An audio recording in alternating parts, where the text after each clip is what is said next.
In today's video, I'm going to teach you how to choose the right Smartsheet plan for your team and budget.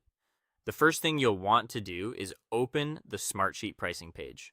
This is the best place to start because it gives you the most up-to-date information directly from the source. Once the page loads, take a moment to look over the layout so you can see how the plans are organized.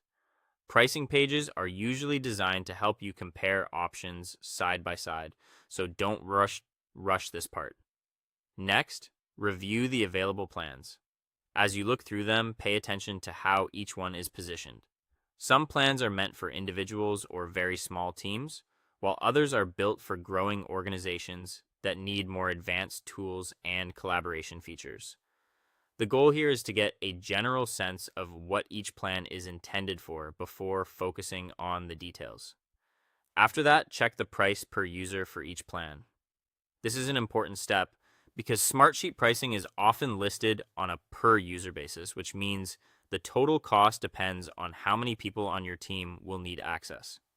Make sure you read carefully so you understand exactly what the listed price represents. Once you've noted the per user cost, compare monthly and annual billing.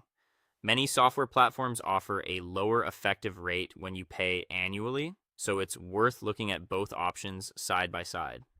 Monthly billing can be more flexible if you're just getting started, while annual billing may save money over time if you already know you'll be using the platform long term.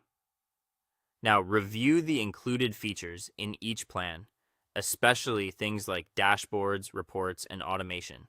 This step matters just as much as the price, because the cheapest option is not always the best value. Think about what your team actually needs to work efficiently. If one plan includes the reporting or automation tools you'll rely on every day, it may be worth paying a little more for that added functionality. From there, multiply the user price by the number of users you need. This will give you a clearer idea of your real monthly or annual cost. It's a simple calculation, but it helps prevent surprises and makes budgeting much easier. Finally, choose the plan that fits your team and budget.